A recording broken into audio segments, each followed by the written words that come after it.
Hello, everybody.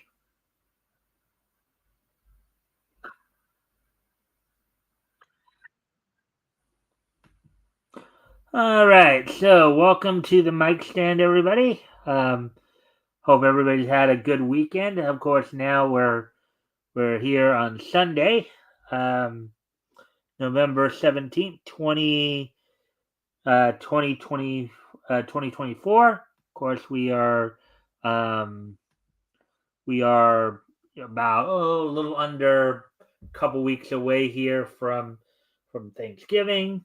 Um, So, Metal, how are you doing today? I am alive, last I checked, so it's a good day. Hmm. Eh, all right. How's your weekend going? About the same as any weekend. All right. You're just not a talker, are you? Oh, I can be. It depends on the topic of conversation. Right. Okay. All right. Well, anyways, I have been known to talk people's ears off for up to 14 hours straight at a time. hmm, yeah, I'm more like that myself.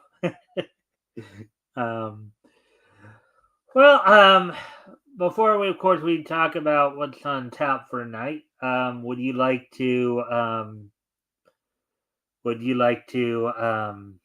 I guess promote anything, maybe share any links. Yes, I'm going to promote the same thing I've been promoting the last few times I was on here, and that's let me drop the link down. That's my registration code for Fables, which is the new webcomic site by the people who made Top Web Comics. That is fully ad supported for all of their creators on there. All you have to do is read my comics, and they tally up the ad money that they'll owe me. So go in there and read all my stuff. Right now, they're actually doing a competition called Where's Polly? Polly's one of their two mascots, and I'm participating in it. We hid a couple images of her in our comic series, and if you happen to be one of the first 5 people to find all of the Pollys hidden throughout the site, you can win some real money. $500 for the first winner and $100 for the next, or actually, sorry, up to 6 people can win. The next 5 after the grand prize winner get $100 each. And if they think I was the most creative with hiding my polys, I could win some money myself as the most creative creator. Oh, all right. That sounds pretty cool. And of course, we have one other person already here with us, Rick. Hey, Rick. Hope you're having a good weekend. So, anything more you want to add to that metal, or should we? Um, I don't know, normal stuff. Vomitorium show, Super Serial Showtime will always be tomorrow, Monday. That's normal. We are an hour later than we were before, so instead of 8 Central, it's now 9 Central, just so people don't get their wires confused. But come over there, have a good time. Yeah. All right. Well, with that, let's go. Well, anything more you'd like to add, or shall we? No, that's it. That's all All I got right. right now. All right. So, with that being said, so let's talk about what's on tap tonight. So, tonight, of course, is our weekly look back comics history. We're looking back to comics that went on sale in April of 1940. This week, we're going to be focusing in on Archie Comics, what known back then as MLJ Enterprises. We're going to be reading, of course, from Blue Ribbon, Volume 1, Issue 4, Zip and Pep, Volume 1, Issue 5, and Top Notch number 6. We're going to be, of course, starting out with our continuation of the Monsconian Menace storyline through the Shield and Wizard features. We'll also be introducing you guys to MLJ Enterprises' version of the Fox. They had a character, a hero named the Fox. We'll be talking about him, and we'll be also going out west, out in the out west in the MLJ Enterprise universe to talk a little bit about Nevada Jones. So with that, and as always, guys, if you haven't already, if you guys can help out by liking and sharing the stream, that would be appreciated. Also, if anything here grabs your attention, feel free to comment and/or ask questions, and we will try to answer the questions to the best of our ability. With that, Yeah. go ahead. I'm going to go on a limb, and I'm going to guess that there's going to be 98% less of me complaining about mythical inaccuracies than the last time I was on here.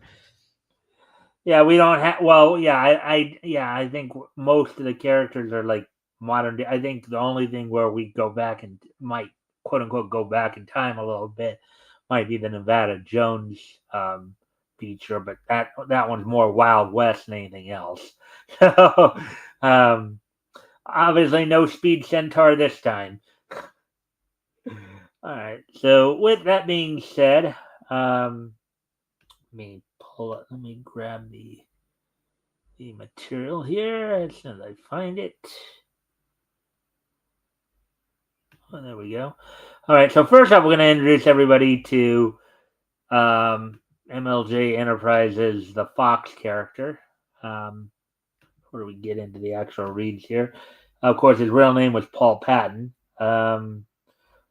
So powers none, paraphernalia, a synchro flash. So I guess we should go ahead and at least read the first paragraph here.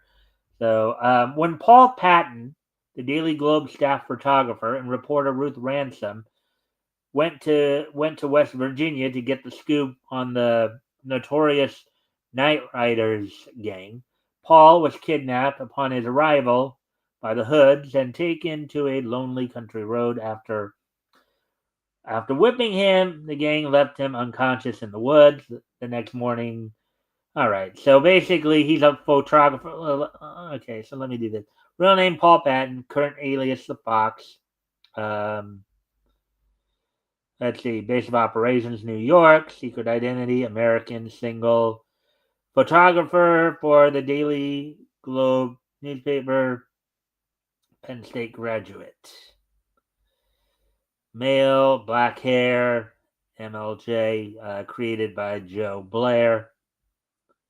So, okay, equipment, synchro flash camera, which is hidden inside his Fox costume by running a cable release inside his sleeve.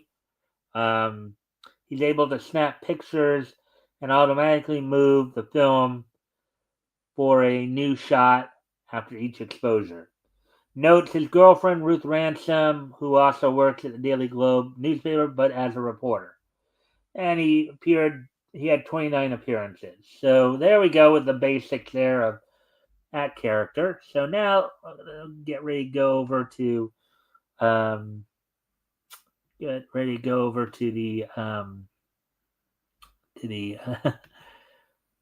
see.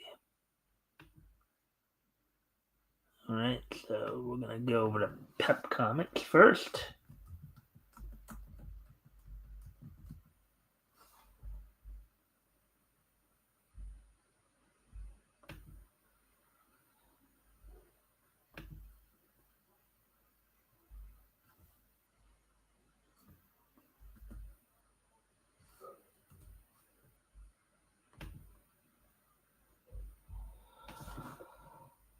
All right.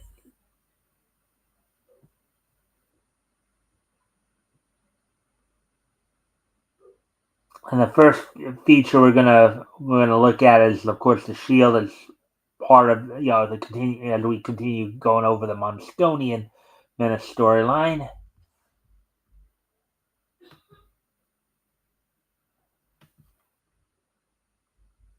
All right, so Shield Extraordinaire. Let's see, starring the Shield G-Man Extraordinary.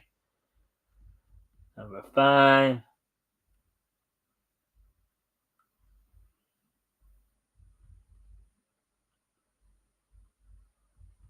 The Shield G-Man Extraordinary. So, all right. If I mail in that coupon, can I still get that bike? Probably not, considering it's like it's 84 years old. Well, you I know what? They need to put a firm time limit on when you can refer it, or else it's false advertisement. yeah.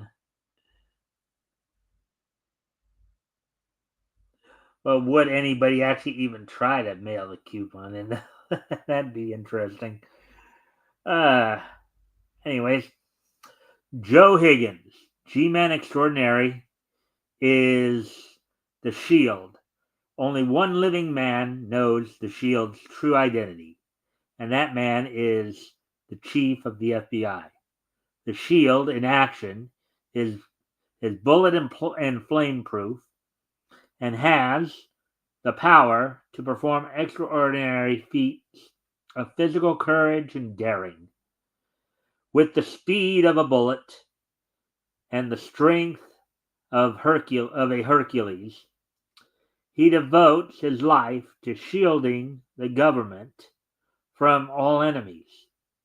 The Shield is now on his way back to Washington after having successfully smashed a Mosconian sabotage plot against the U.S. government at Pearl Harbor.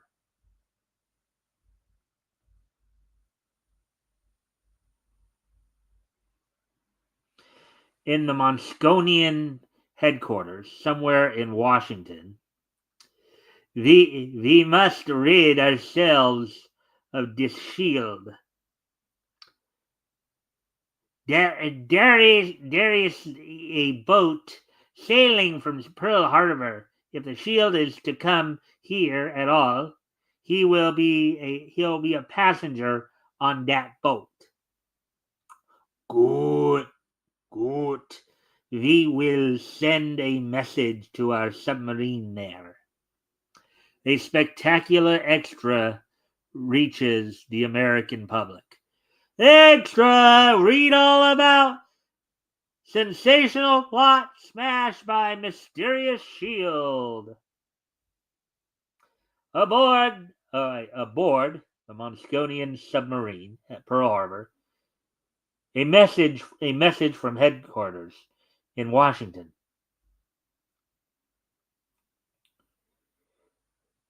We are to blow up the boat at Pearl Harbor. This oh oh wait, oh we are to blow up the boat at Pearl Harbor. The shield must be destroyed. But what if he is not on board? Then we have lost nothing except the lives of some worthless Americans.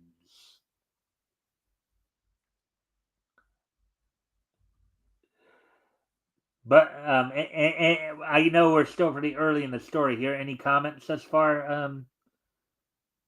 None at all. All right.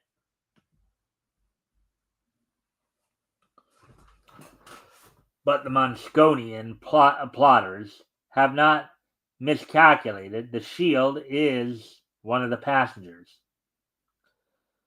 I have a hunch I haven't seen the last of those Mosconians.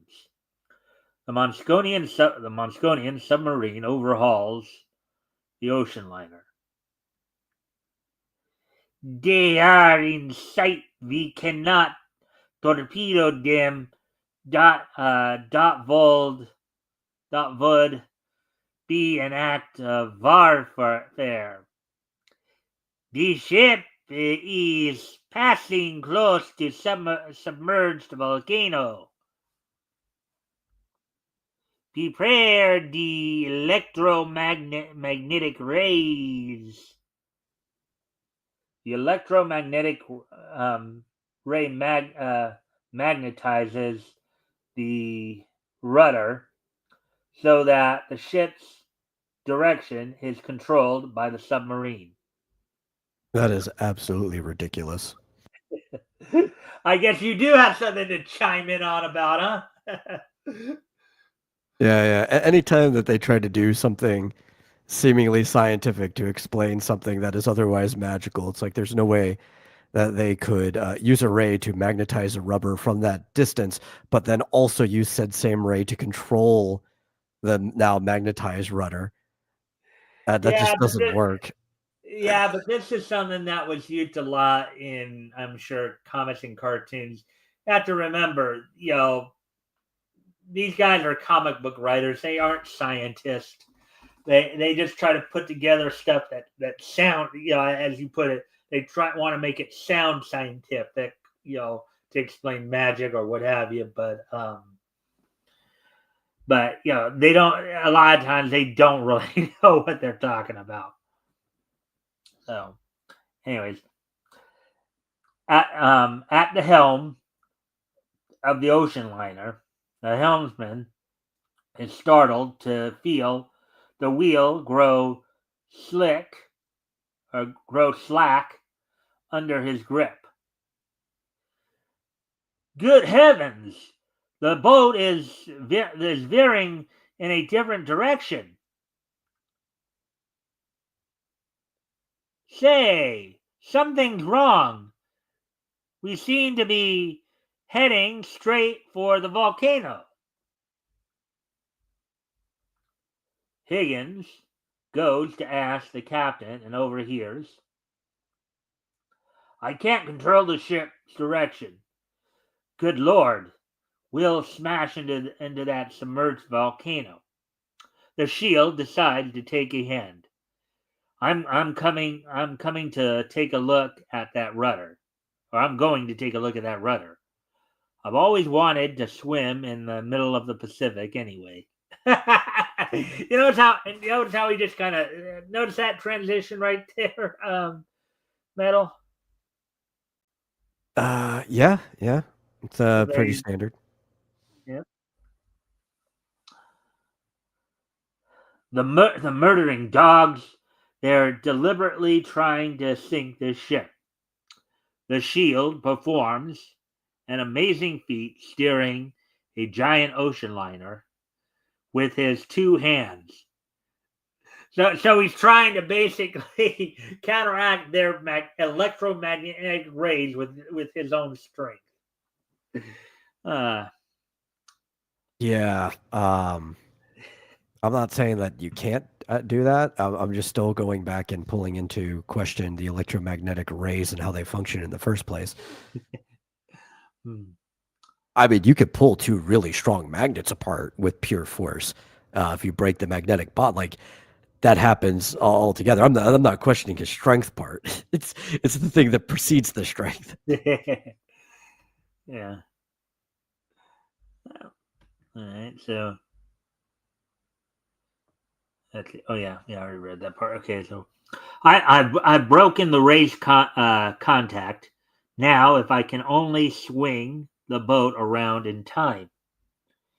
Inside the submarine, he's inhuman. Quick, quick. We see if even the shield can withstand our torpedoes. While aboard the ocean liner, he'll never get the people off in time. Look, the ship's going away from the volcano.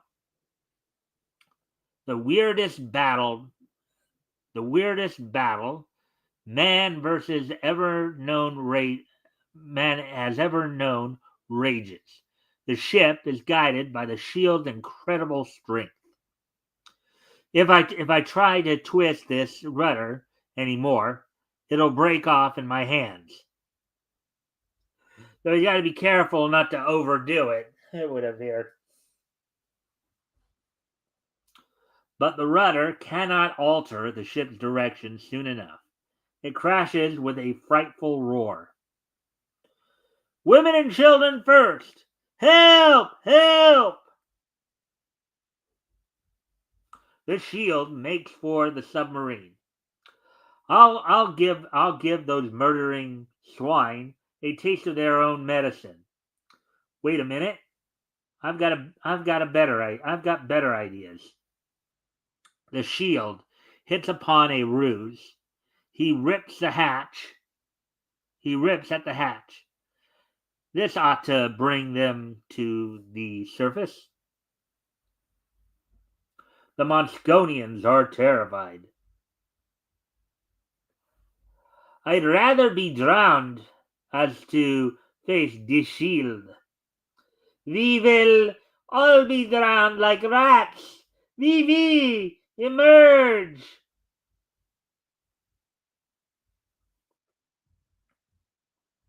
I don't know. That's a ridiculous mindset to have. Like, rather death than prison, I guess, is the mindset. Because I feel like he's a merciful enough guy that you guys are just going to spend life in prison.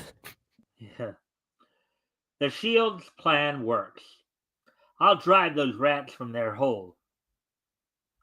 The shield puts his superhuman muscles into full play. That's enough playing with this thing. Oops. And now for a little visit. Uh-oh. Monsconians only. Monsconians. Only your kind would pull a trick like that. Kill him!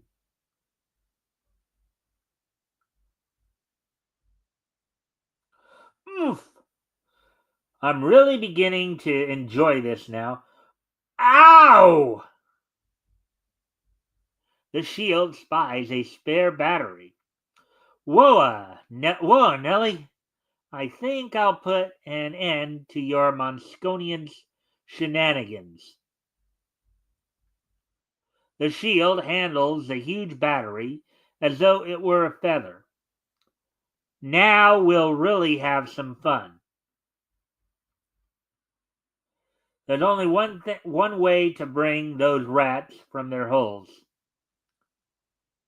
The hydrochloric acid in the battery unites with water to form deadly chlorine gas. And that's to smoke them out. Well, guess you boys are ready to see things my way. The shield takes over the submarine controls. I'm all right as long as I can hold my breath. No, no, you're not. That would burn the surface of your flesh as well. The shield soon brings the submarine alongside the struggling passengers. Steady now, you'll all be safe soon. There wasn't a life lost thanks to you. The shield proceeds to extract information from the sub's commander. Where can I find your chiefs? Each time the captain crawls from the chlorine-filled interior, the shield throws him back. This is a nice game. I'll have to play it more often. Don't! I'll tell. Our agents are plotting in Washington. They have headquarters in suburbs. So you wanted to get rid of me before I gummed up the works. A U.S. destroyer arrives in response to the SOS. Look, a rescue ship. What a break! They've got airplanes aboard. Aboard the rescuing battleship, and so the shield captured the Monsconians. Good Lord, he's gone. Sorry to be so rude, gentlemen, but time's a wasted. Actually, I just realized I think I should have started with the wizard story first, because I think that's where they actually have the attack on Pearl Harbor they mentioned at the beginning of the story. But anyways, that night, S.H.I.E.L.D. arrives in California. Monsconians watch every port. Oh, maybe I did go the right way. Monsconians watch every airport, every train terminal, every harbor for S.H.I.E.L.D.'s appearance. At Monsconian headquarters in Washington. Oh, look at that guy! Look at that guy in the middle there. Doesn't he look familiar? I don't know. It looks like just about every World War II general. Well, I'm thinking though a specific leader of Germany during this time. If you, at least to me, he looks a little bit like um, the said for leader of the Third Reich, as it were. No, he's got too big of a curly mustache for that. Yeah. Well, I mean, more in the face. Yeah, I get that he's got probably more hair than the guy we're talking about, but He also looks a bit too wide in the face. yeah. But some of the facial features do seem similar. That's what I was going at. What is the shield? What is the shield has escaped? We must work fast. The tanks are ready. The wizard appears. The wizard. My photographic brain showed me you were coming. You'll need my stratoplane. Let's see. And how I need it. The Monsconians are plotting in Washington. Good luck. The shield whizzes through the stratosphere and Wizard's stratoplane at an amazing speed. And in a short time he arrives in Washington. The shield proceeds to Monsconian headquarters. The wizard told me to send the plane back with the robot pilot. Say, the robot pilot does work.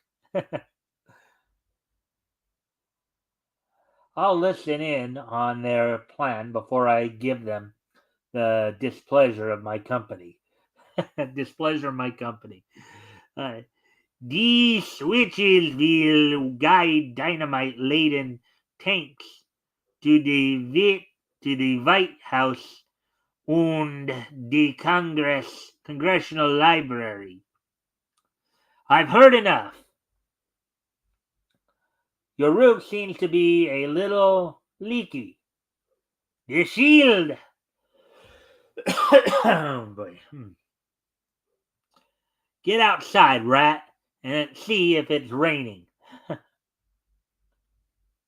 Maybe I could persuade you, boys, to stop breathing.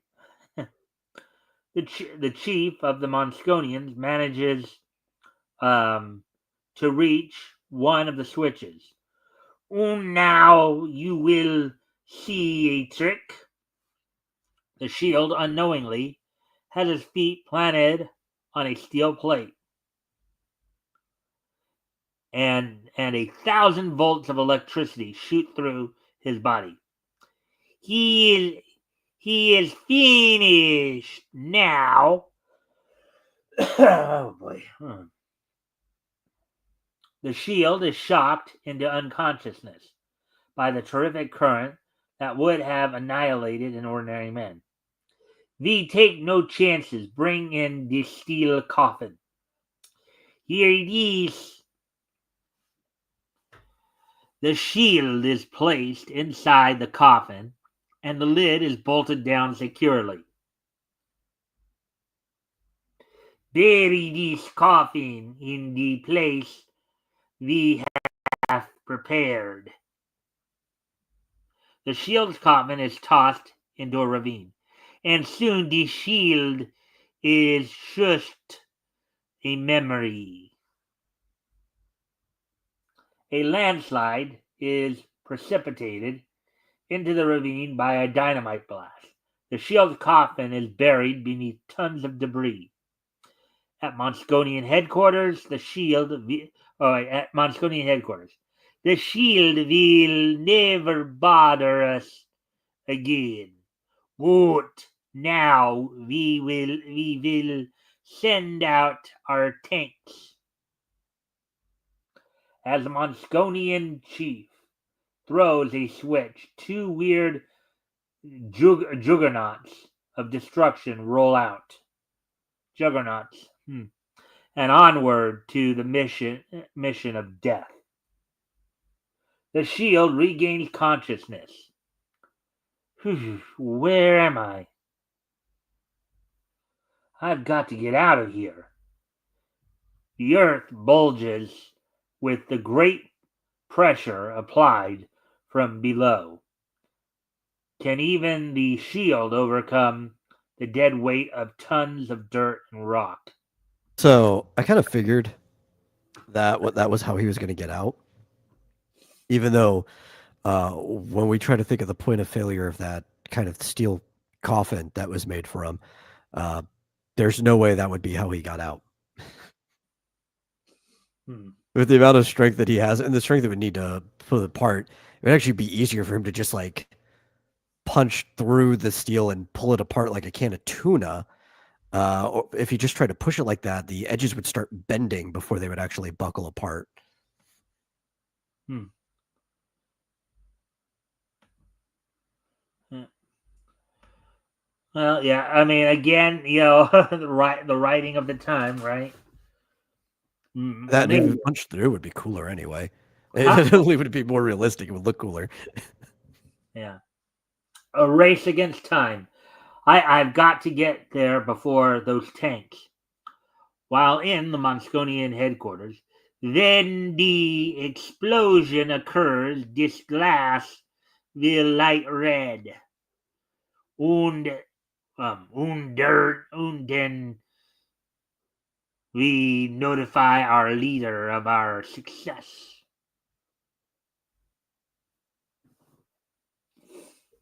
In the capital, Congress and the president meet in a special session. Rolling horror on wheels, dooming the greatest institution of democracy in the world, the Congress of the United States.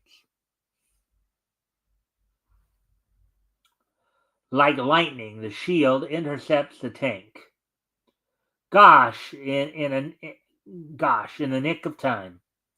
The shield gains an entrance into the tank with a steel-shattering blow. The shield rips out the controls. This'll stop it. Get that dynamite out of there. I've got another errand to do. The shield intercepts the second tank, which is about to crash into the Congressional Library. As for you, the shield lifts the tank as though it were a toy and speeds off with it. I must be going nuts. The shield flings the dynamite laden tank into the plotter's house. A tremendous blast ensues. Congress and the president were saved by intervention of the famed shield. Oh, wait. The public receives a startling news flash. Those reporters certainly have imaginations. More thrilling adventures of the Shield extraordinary in the next issue of Pep Comics. All right, Metal. Overall impressions of this story. Uh, yeah, I think that's it. You not overly impressed, I take it. No, no. I think this was actually probably worse than the first one. Yeah. Well, I may have inadvertently read it out of. I think I should have read the wizard story because I think the Yeah. wizard story actually was the where they actually attacked Pearl Harbor. But I'll Well, I mean, I was comparing it to the first Shield story in this kind of yeah event. yeah yeah. I think in this month they had just the wizard and the shield, and then I think the wizard. I think it finishes up in top notch number 7, I believe. Um, so let me see now. Uh,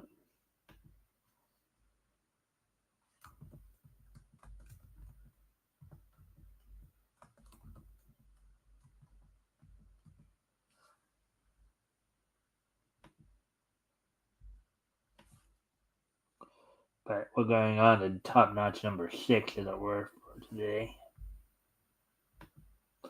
I probably should have started with that in the first place, but actually I do need to step away from the computer for a moment. So I'll be right back. So if you want to talk to the chat, maybe do any more promoting, you get the stick, right? I don't know, do I? I think you do. Anyways, I'll be right back. I don't even know if there's anybody in the chat. Oh, Rick was here earlier.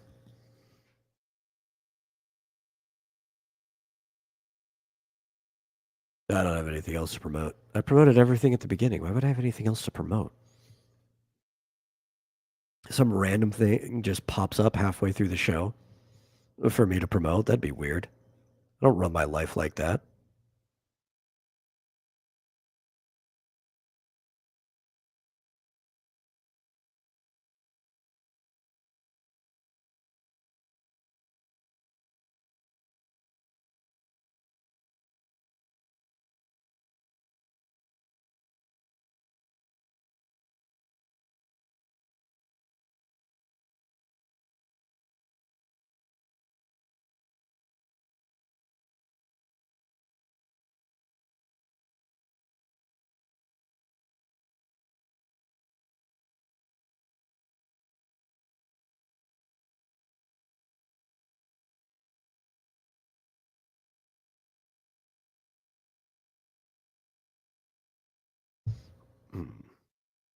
Top Notch Comics. The Wizard, the man with the super brain. What's so super about it?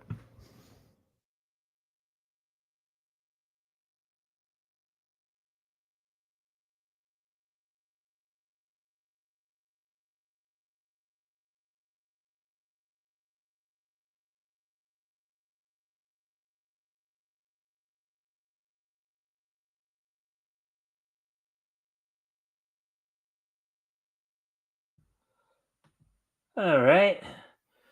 I'm back now.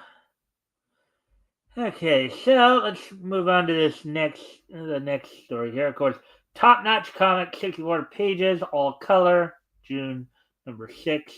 The Wizard, the man with the super brain. Sensational feature, Galahad, Knight, and Crusader.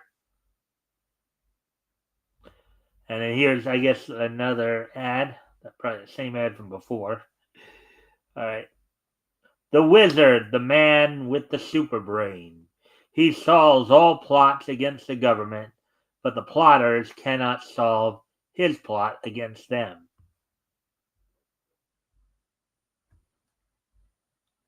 You know, maybe they should get a thesaurus because they use the word plot a lot in that one sentence.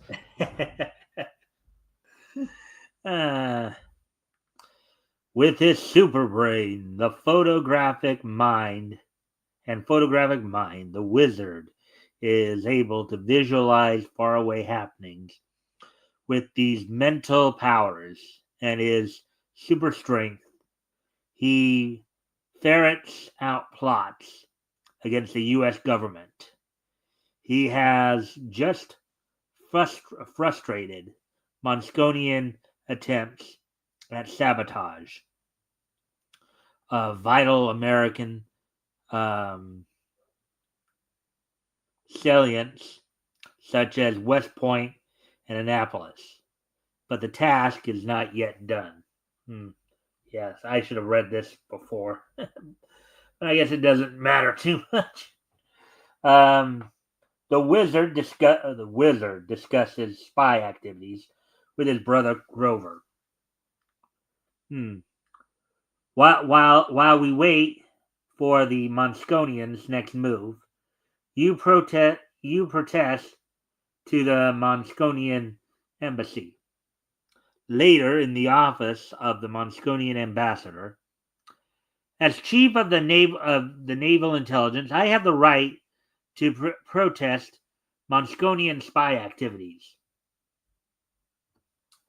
I'm sure that the so-called spies are not employed by my government. I shall cooperate in bringing them to justice. Meanwhile, the wizard's superbrain conjures up a photovision.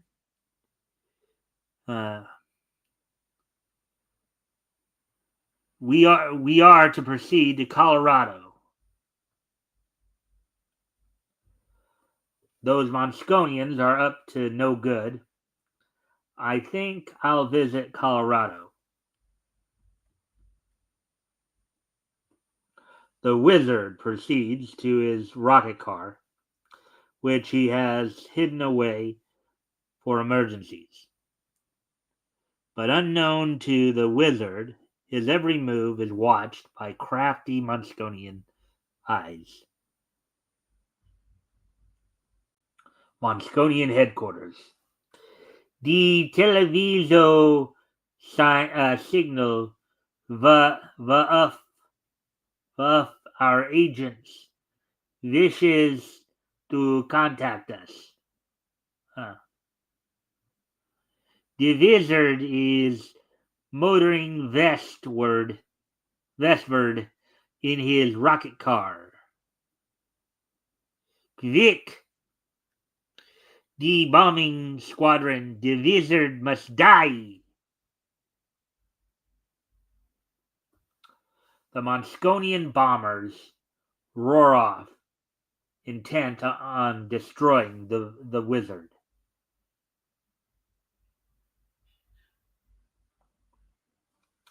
The wizard, sensing danger, puts his superbrain to work. Monsconian planes, and they're heading for me.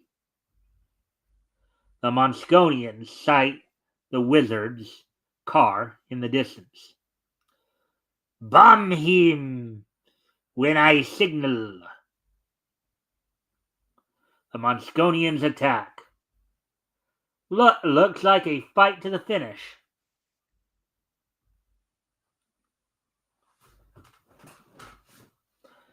The wizard's death ray guns flash into action. So the wizard thinks we are beaten. Incredibly, bullets splatter against the hot radiator of the wizard's car and burst into flames. I'll be burned to death unless the wizard loses control of the wheel and is hurled from his car a human torch. We read the Human Torch last week. Among other things. The wizard smashes into a stream with bone-breaking impact. After him, quick! The Monsconians pursue the wizard, intent on his destruction. He must be dead. Even the wizard could not stay under water so long. But the wizard is far from dead. Underwater, he puts his superbrain to work. This helmet will allow me to breathe until I get my strength back. And now for a photographic vision. I do appreciate the little diagrams. Whether they work or not, I can't be sure. Some of them are questionable, but I at least appreciate that they tried.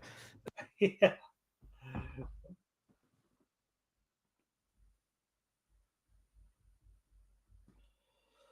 What the wizard overhears, the wizard is surely drowned, and now we proceed to Boulder Dam.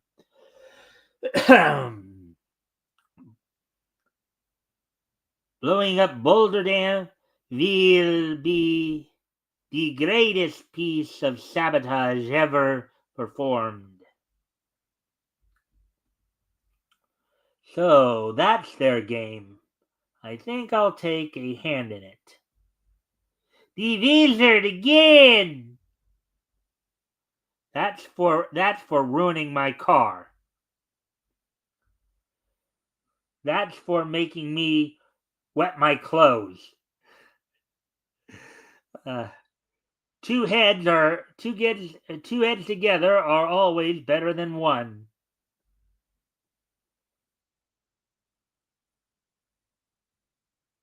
Peace is wonderful. And now I'm sure you boys won't mind if I put these planes out of commission. One more to go. Now they won't be able to follow me. The wizard takes off. If they ever succeed in blowing up that dam, thousands of lives will be lost. The wizard's superbrain projects itself to the terrain below and sees.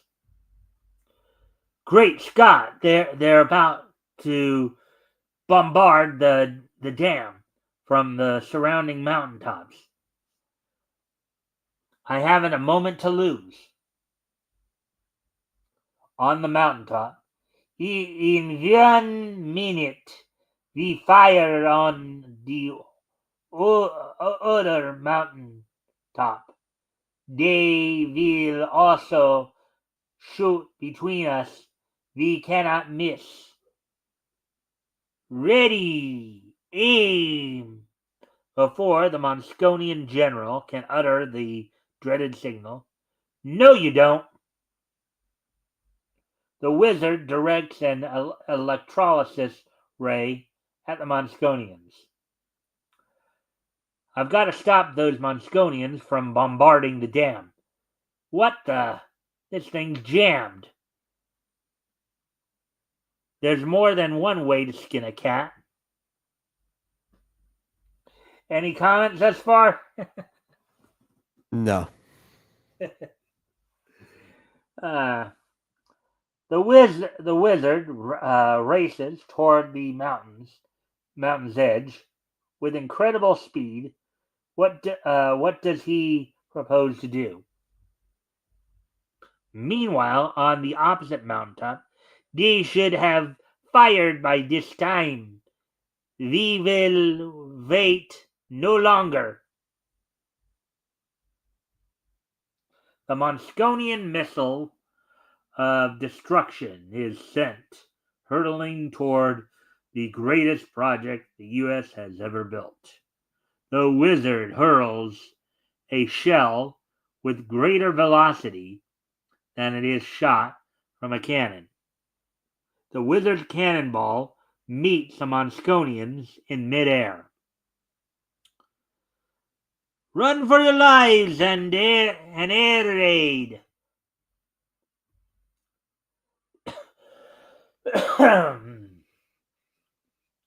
That wizard again! Shoot quick, or we are lost! The wizard heaves the other shell toward the Mosconians. But the Mosconians manage to release another shell, and the shot finds its mark in one of the walls. The Mosconians perpetrate their last murderous act. The wizard gets a photovision. The dam is giving way. There's still a chance if a superhuman leap carries the wizard into the pent-up waters behind the dam. The wizard speeds through the water toward the broken wall. The crack's growing bigger. It'll give way any second. The wizard allows himself to be caught in the water, surging through the crack in the wall. How can the wizard single-handed hope to stem the tide of nature's mightiest force? I'm more concerned with what he's plugging the hole with because in the panel it looked like he is plugging the hole with the exact piece of wall that came out. But if that piece of wall came out, it wouldn't be in one piece. Yeah. Hmm. Actually, it looks like he's trying to block the thing with his hands myself, but I guess you have a. Well, no, you could see like the edges, right? Hmm. To the left and right of his arms. Hmm. These little like darker streaks that are cutting through at odd angles on the wall, and they match about the same shape of the hole he dove through. So I think it's implying that he literally found the piece of missing wall under the water when he jumped back up. But the thing is, that missing piece of the wall wouldn't be in one piece. Hmm. Yeah, I guess you can call it the writers taking creative liberties there. Hmm. The wizard closes up the breach and prevents the dam from bursting. Am I going nuts? Hey, you men, patch this wall. I'll hold it. I'll hold it up until you do. Hurry up with those bags of sand. That'll hold it until the engineers arrive. If it hadn't been for you, I hate to think what would have happened. We're both in the service of our government. The wizard, yeah. The wizard has ruined all our plans. The time has come for Monsconia to invade. Great ghost! That must be the mastermind of the whole Monsconian spy ring. Look, he's dressed in all white there. uh, the wizard speeds to California. Those headquarters are in Canada, north of the state of Washington.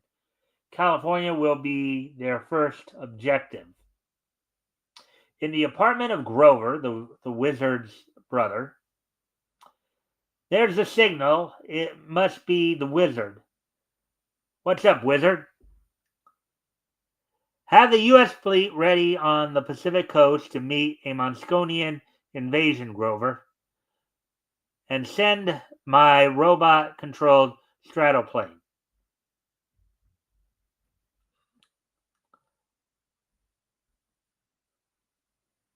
I hope the wizard can hold them off until the fleet can come to his assistance. Another wizard another wizard contrivance,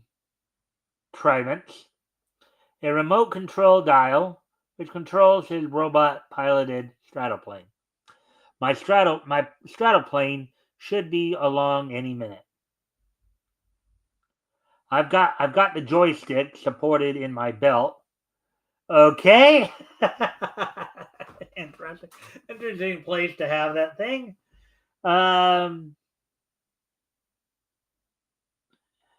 Hope it doesn't slip before I can make the change.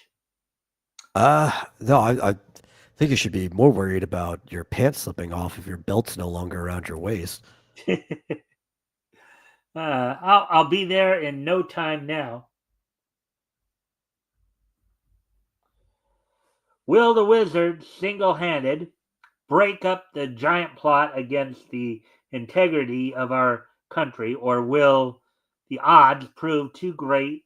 The fate of the greatest democracy in the world has ever known rests solely in his hands. For further breathless adventures of the wizard in his titanic struggle against the Monsconians, read the July issue of Top Notch Comics. Overall impressions, Metal? Overall impressions. He is definitely a wizard because he is doing things he should not be able to do. And I don't even mean based on his power set. I mean based on even the logic I'm following in the comic. He is doing things he should not be able to do. So I hats off to him. He deserves the title of wizard. Well, they call him the man with the super brain, right? So, Yes, his brain is so super that he is rewriting even the laws of physics within his own continuity. yeah. All right. Um, all right. So with that, anything more? Anything more you'd like to say, or shall we move on to the next No, he can feature? move on. All right. I'm All not right. so fast and loose about physics, but I do think you should at least be continuous about what's going on in your own story. Hmm. All right. So let's move on to, and then we're gonna get to the character we were introducing earlier, um, the Fox from the MLJ Enterprise version.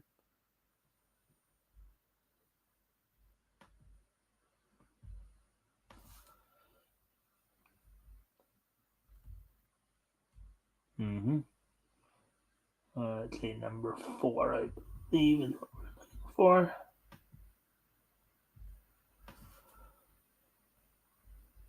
Yep, there it is. All right. Blue Ribbon Comics, Hercules, Modern Champion of Justice, Rangatang, The Wonder Dog, Action Mystery Thrills, June number 4, 10 cents contest winners announced. There's Corporal Collins, Infantryman.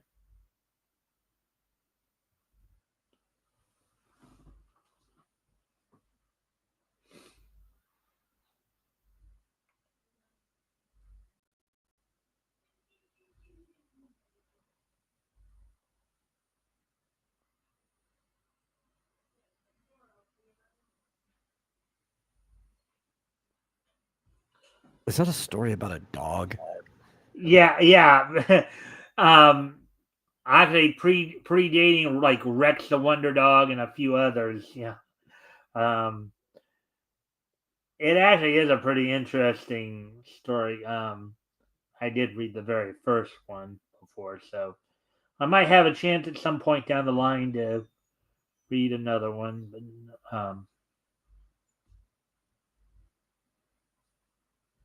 John's Avenger.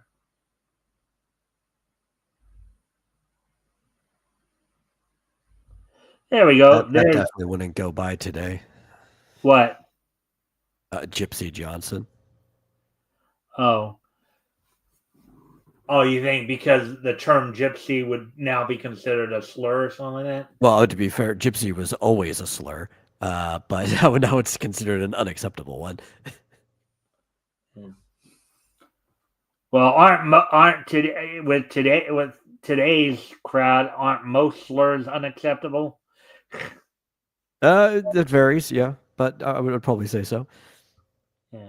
The Fox, the Fox, by Joe Blair and Irwin Hassan. Paul Patton, former all-around athlete at Penn State, has joined the staff of the Daily Globe. Due to his interest in photography, he earns a job as a staff photographer. Howdy, miss. The night riders. Patton.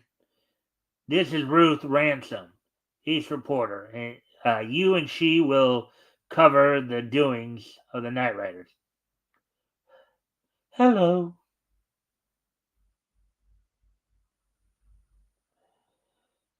These men have terrorized the countryside by whipping folks to death.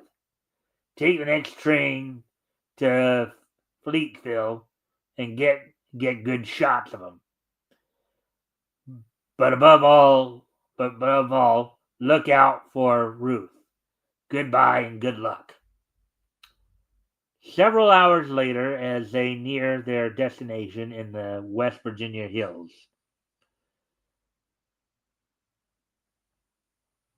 Well, it won't be long now, Mr. All America. The train dulls into Fleetville. Here we are. Fine star final. Here we are, fine star final. Yep, here we are. Can I take your bags, sir? Oh boy. Oh boy. You'll each have to go to the hotel separate this away, mister.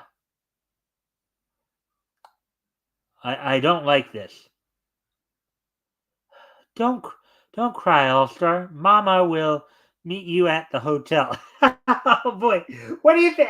How do you think how do you think of how they're talking to each other here, Metal? Hmm. She almost seems condescending towards them in a way. I don't know if condescending is how I'd put it. Patronizing, maybe? No, because that's not the tone I'm reading from this at all. Hmm. Hmm. Maybe Uh, doting. I mean, you could probably Doting? get a little patronizing from that if you want, but it seems more doting to me. Doting? Hmm.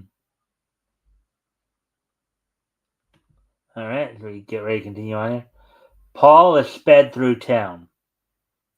Say, you guys passed the hotel.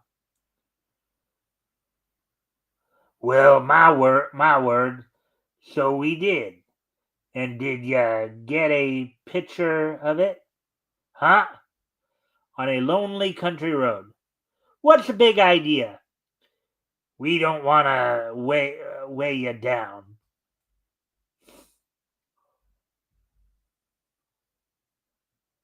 Okay, college boy. Start running.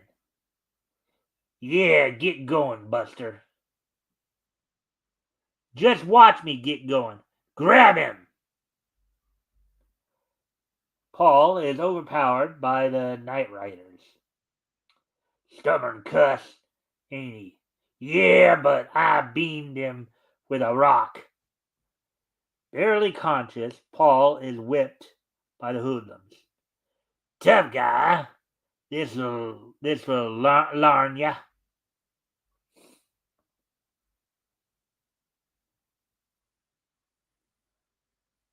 Them city newspaper boys can take a lesson from this. Come on, let's get to the hideaway. The riders leave Paul unconscious and bleeding.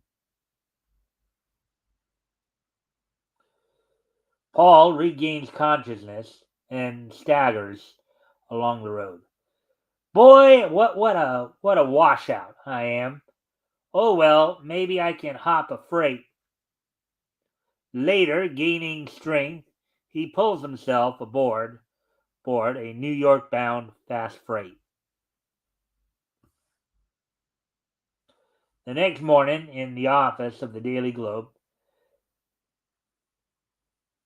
so the college boys been out on a party. I gave you orders to get pictures, but above all to take care of Ruth. Now you come running back like a whipped pup. Interesting, because that's exactly what happened. Hey, Metal. More or less. Wow. Usually most people just say that sarcastically, but I mean, it actually happened to him. Oh boy. Paul gets the most loathsome job on the paper. But I thought, think this over. From now on, inquiring inquiring photographer. Now get out. That evening in his apartment, Paul listens to a dance band. Ya, ya, ya, said the little fox. I guess that's my trouble. I'm not foxy enough. Of course, in that particular case, it kind of had a slightly different meaning than we might think of it today, right, Metal? Are we thinking of like shrewd or deceitful, like a cunning fox? Well, usually people don't use it as much like that nowadays. That's probably what it was more used like back Um, then. But usually, some people today would think of foxy like foxy lady, like pretty yeah, girl. I think that was also used back then too. I mean, both cunning like a fox and foxy lady have very, very old usages. Even women were called foxy in like Victorian times. Hmm. Ya ya ya, said the little fox. Ya ya, can't catch me. That's it. Why didn't I think of it before? Paul gets to work on his idea.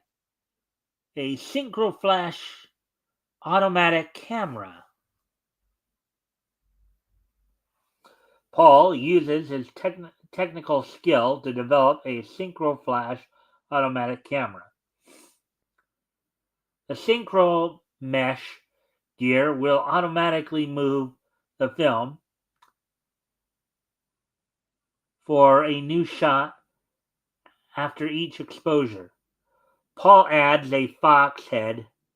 Paul adds a fox head in phosphorus plant, a phosphorus paint, and the lens and the flash bulb will fit right behind the fox's eye. He straps the camera to his waist. By running his cable release inside, or by running this cable release inside my sleeve, I'll be able to press it in my hand at a moment's notice.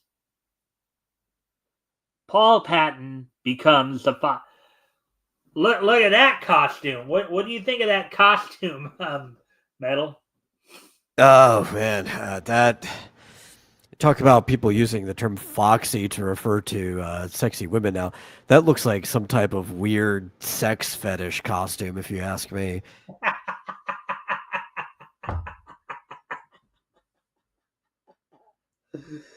Oh boy. Hmm.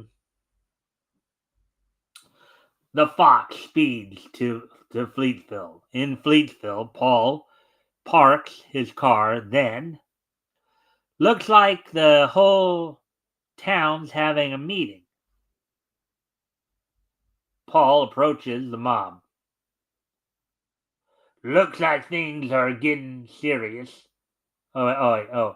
Look like looks like things are getting serious.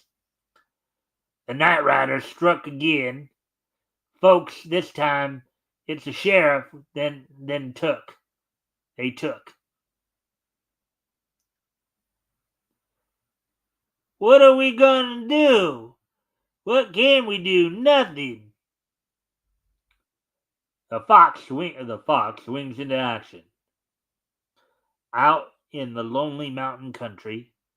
I guess I can park around here. Meanwhile, in a field not far away, you devils, you're killing that man. Shut up, gal. You're next.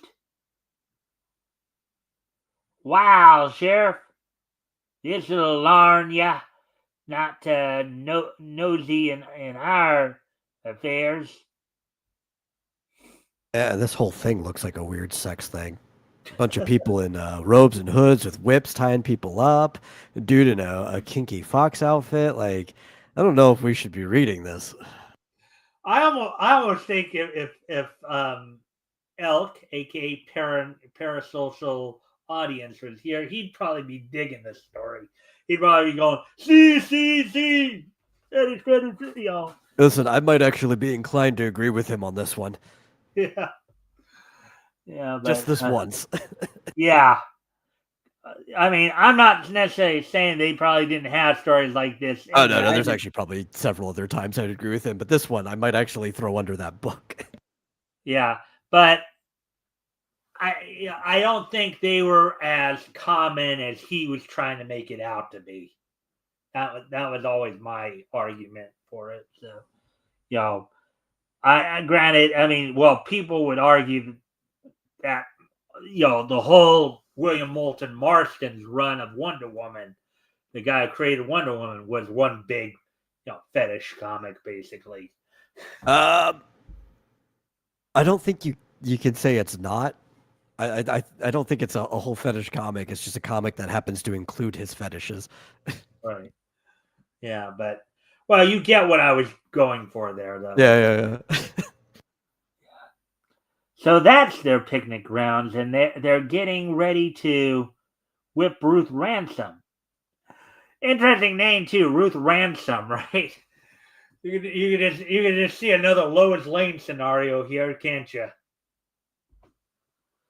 Oh, I was just thinking more that it automatically depicts that she is going to be the damsel in distress with her last name being Ransom. Yeah. Well, here goes. The Night Riders stand paralyzed as the Fox camera clicking breaks into view. Ya ya ya ya ya! Look out, boys! It ain't human. Shoot it! Don't shoot! Yell! You'll bring every trooper in the country. Listen, man, I get that he's a degenerate pervert, but that doesn't mean he's not human.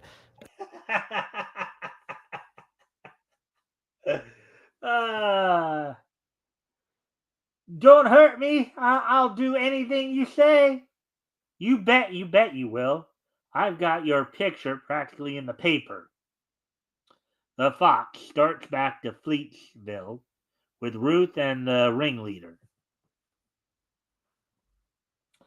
Wonder what he did with the sheriff. I wonder if he released the sheriff and you know the townspeople. Actually, I do need to go off camera here for a quick moment. I'll be right back if you want to talk to the chat for a moment while I'm gone here.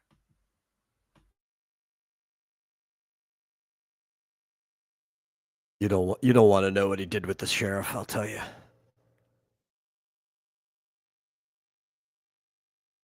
Got done with him first before making his way onto the other guys.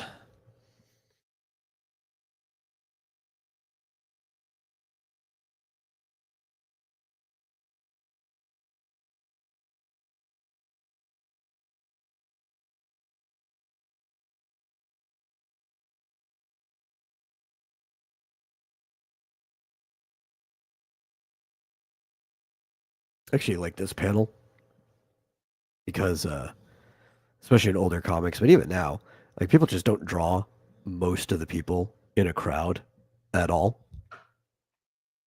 Especially if the characters just aren't important. Like you wouldn't just draw like random people.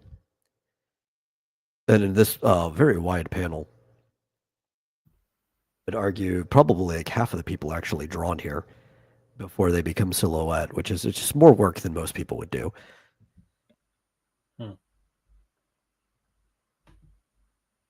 All right. So, anyways, getting back to the townspeople gather in the street.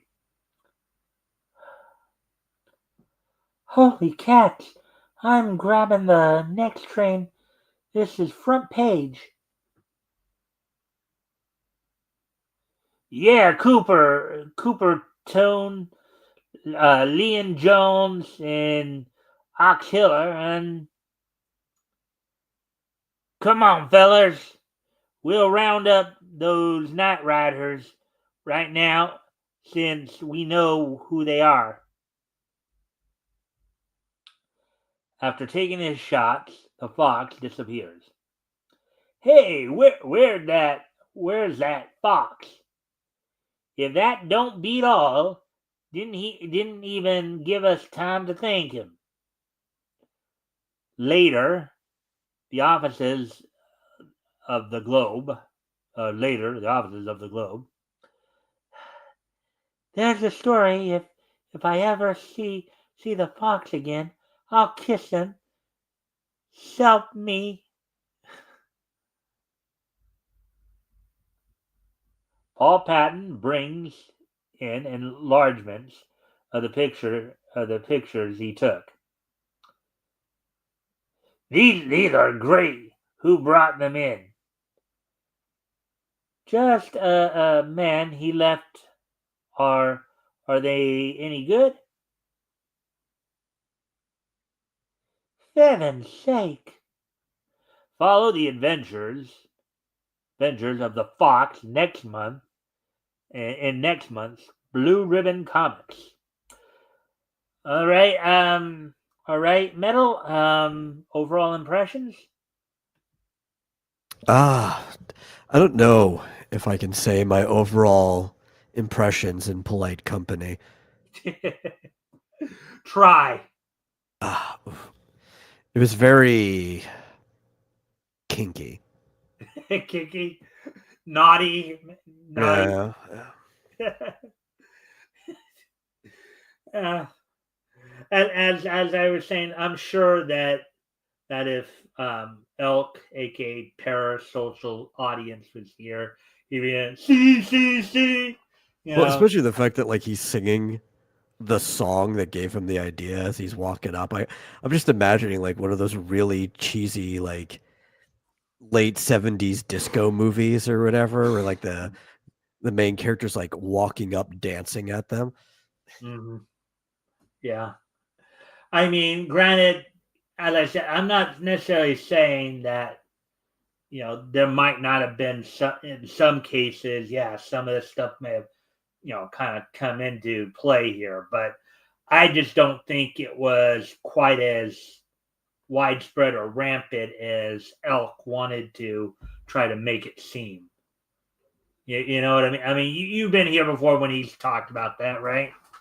I do not recall. I know we've talked about that before, Yeah. but well, I mean, the thing that I would definitely agree though is that artists tend to throw their lives into their work, Hmm. whether intentional or not.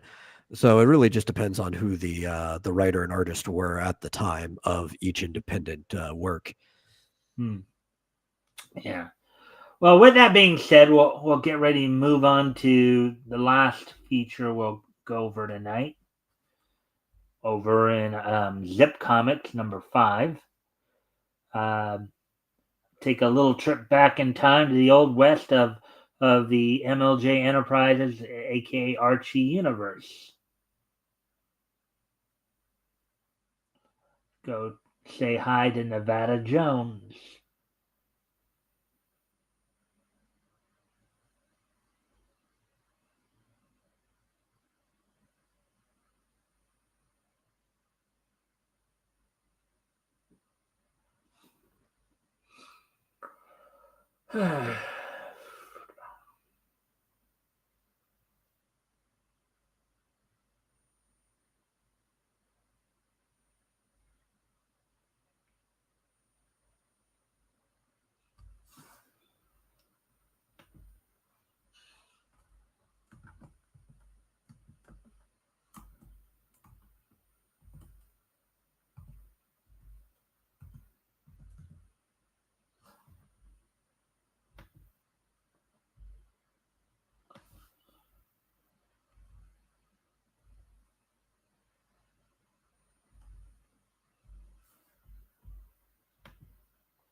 Zip Comics, Steel Sterling, Man of Steel. 4 pages of exciting features. 10 cents, number 5.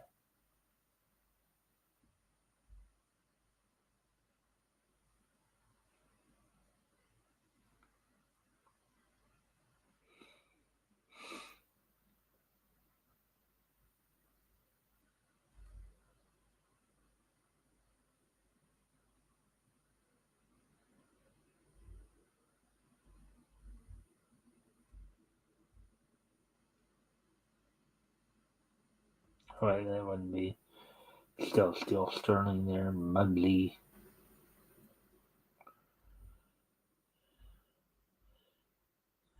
Scarlet Avenger.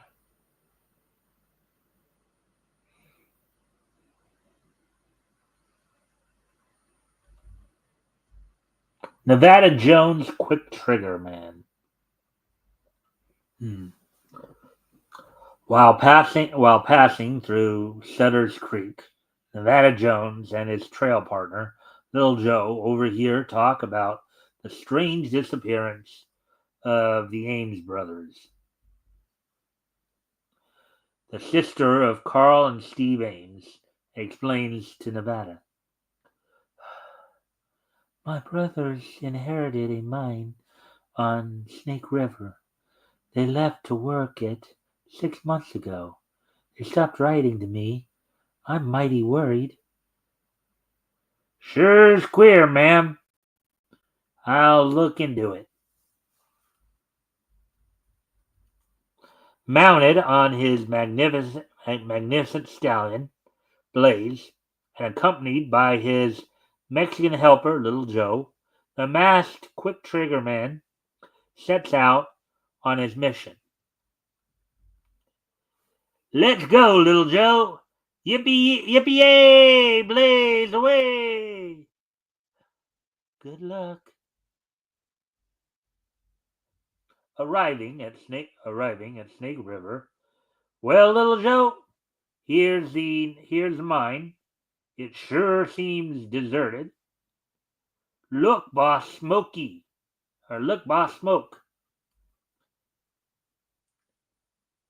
I'll ask that squatter a few questions. Bueno. He just assumes he's a squatter right away. He could actually own that property, you know. Howdy, part. My name's Cactus. What ye be wantin', stranger? Could you tell me anything about the Ames brothers?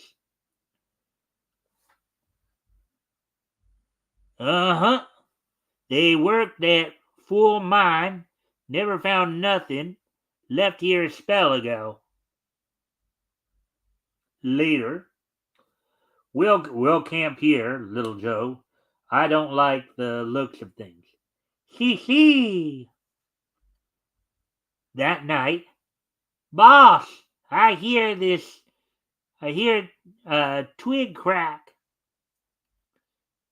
Quick, put rocks under your blanket and get in that thicket.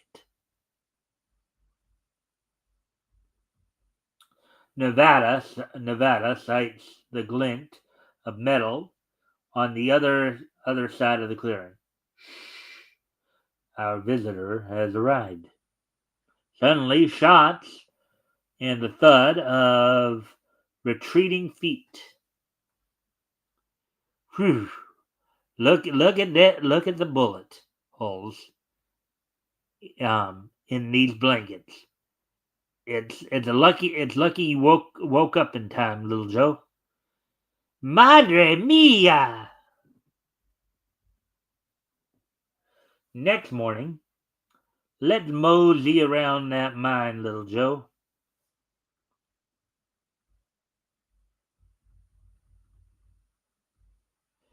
Nevada and Little Joe enter the mine.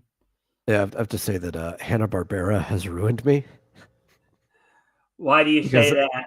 Because as these two people are gallivanting around together, and I'm hearing their voices in my head, all I can hear is Quick Draw McGraw and Baba Louie. I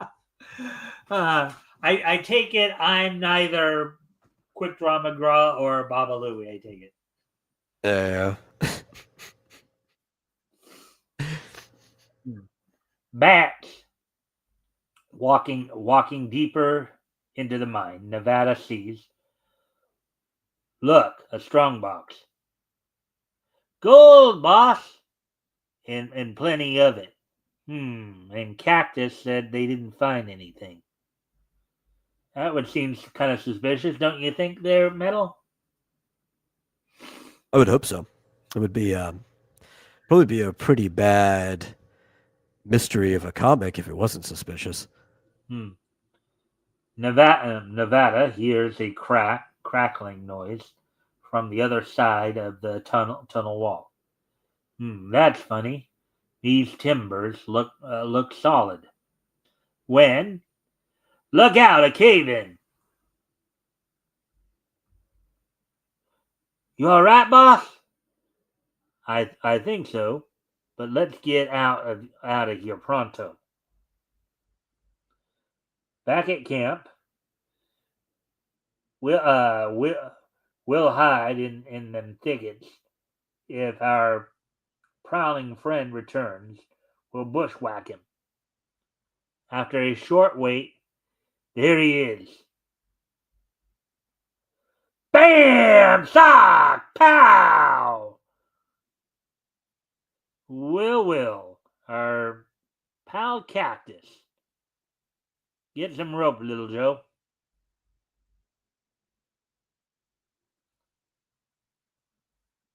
It's not for hanging, but to truss you up, I want some sleep tonight.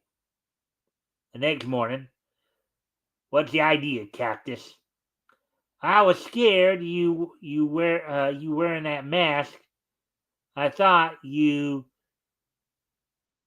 and the mechs was bandits. Well, Cactus, seeing as you've been around here a while, you can show me around a mine. You stay here, little Joe. See, boss. Deep into the bowels of the earth, Cactus leads Nevada when suddenly, look back there, stranger. What is it? While Nevada's gaze is turned, the earth opens up beneath his feet. Nevada plunges into an underground river. Nevada is carried along in the swift-moving stream. Getting light above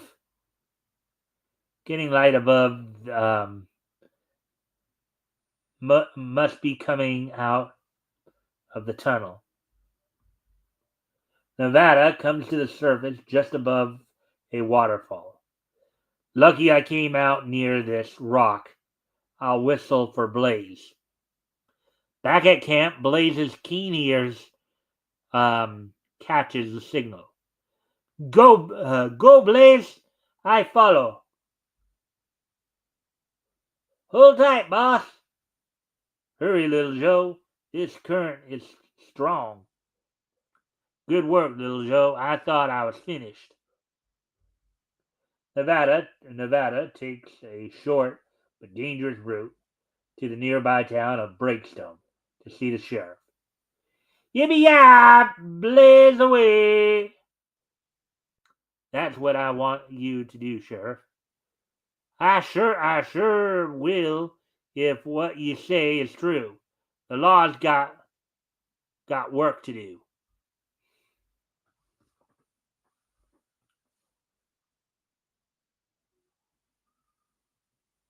What ye be wanting me for, Sheriff? Just a bow wow, Cactus. The masked man. That's right. Come on in, Cactus.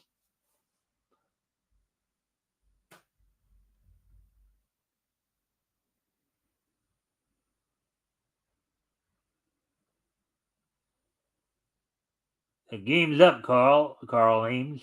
You murdered your brother, Steve, dyed your whiskers, and wore this wig.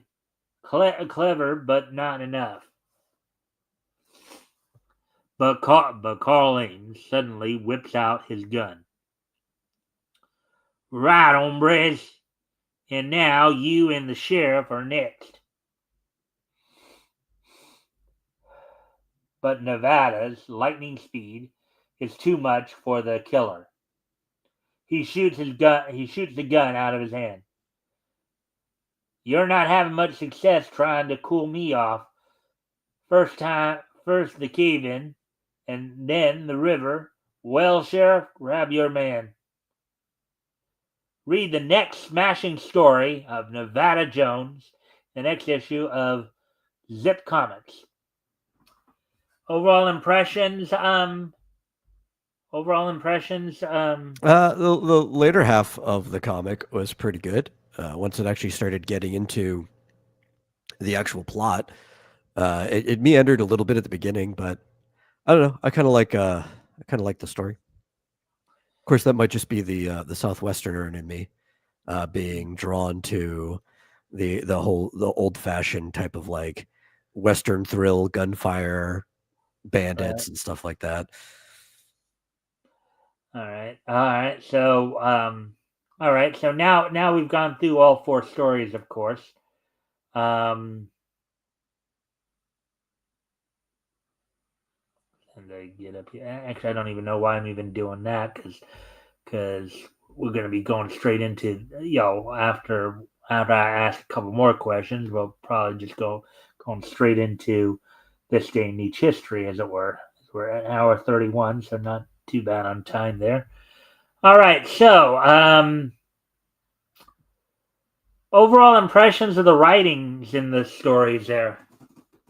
It's been about the average we can expect from this era and publication. Honestly, it wasn't too far north or south of the last time we were covering these with the whole Musconian menace and everything. All right, and any comments on the art of the comics? I think for the most part, the art's been pretty solid, considering the printer limitations that they had at the time, and one of the reasons why they would use the mix of flat and cross tones, like half tones and stuff. Like I think they use the properties that are available to them fine. The line art is kind of standard for what you'd expect of the time period as well. All right. So now, so we went through 4 features tonight.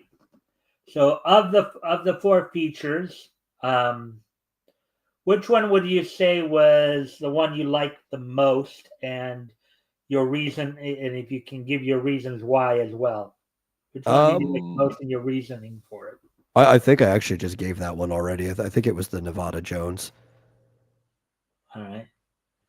And I don't know. That one also felt the most thrilling to me in the second half of the story. Anyway, I didn't find any of these stories particularly thrilling. Like they had action in them, but they felt even the tie-in ones felt less thrilling than the first ones that we read last time. All right. And now, okay, and now of the 4, so we discussed which one you like the most. Of the four stories, I guess the remaining 3 stories, which one did you like the least?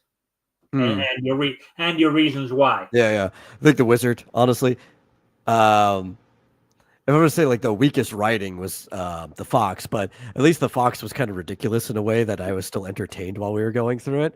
But the Wizard, I don't know, it just kind of meandered. All right.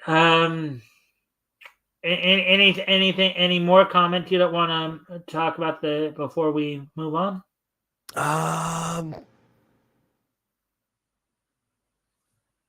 No, I don't think so. I guess more of just like writing advice. Don't drag your feet along.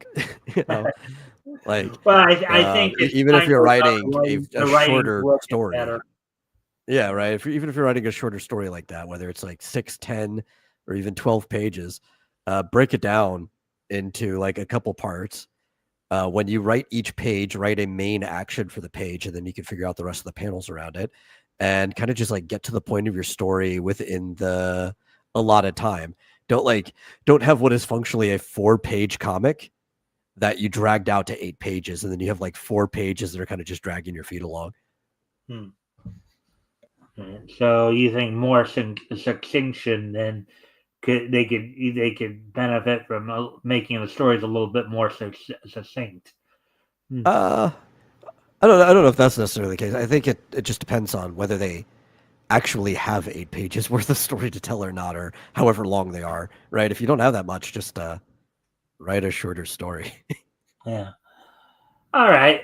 Well, with that, then, I guess we'll move on to go ahead and move on to this weekend in each history. Today being, of course, Sunday, November 17th, 2024. Let's take a look back at this weekend in each history. History. So let me just remind myself of a few things here. Let's see, 16, 17. Those were 16 as well, I believe, right? Yeah, numbers. And that, of course, is November 17th, so 2014, 44. All right, so first off, we're going to go back to yesterday. Going back 90 years ago yesterday, back to 1934. 90 years ago yesterday, on November 16th,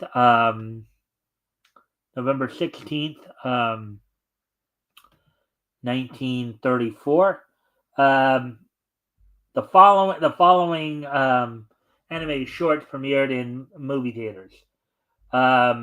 Fleischer Studios' Keep It in Style, a Betty Boop animated short,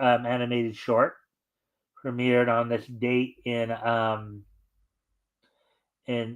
yesterday's date in 1934, in which Betty holds a Betty Boop exposition where she displays the latest modern inventions. Her creations include a ultra streamlined car, a roadster with multiple rumble seats for those with a large family, a multi-level baby carriage for quintuplets, and a grand piano. I think I've seen that one before. It is actually kind of interesting. I'm Uh, familiar with it. yeah. Also, Crazy's Waterloo from Charles Mintz Studios. Was distributed by Columbia, featuring Crazy Cat. Plot sees the cartoon starts with Napoleon, Crazy Cat, looking at a portrait of his human counterpart. After adding numerous countries to his empire as a result of winning battles, he then sets his sights on. So basically, it's a retelling of the Waterloo, as it were, just with Crazy Cat in the role of Napoleon. And also Tom Tom the Piper's Son, a Terry Toons production. So that happened 90 years ago yesterday in 1934. So moving ahead to 1940 yesterday, 80 years ago yesterday to 1944.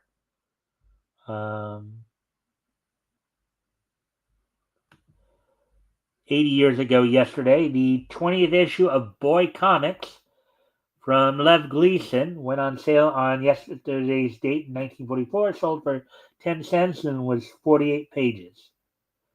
So, Boy Comics number 20 from Lev Gleason went on sale yesterday, 40 years ago. Now, moving on to today, going back to 15 years ago today, on this date, 15 years ago, back in 2009. The Shaft OVA Zan Sayonara Zetsubo Sensei Barngaichi premiere. It says Bangaichi. What was that? Bangaichi. Barngaichi. Was released on today's date 15 years ago. If you want me to say the actual title, I can read the whole thing. Okay, go for it. It says Zan Sayonara Zetsubo Sensei Bangaichi. All right. You probably say it a little bit more fluidly than I do.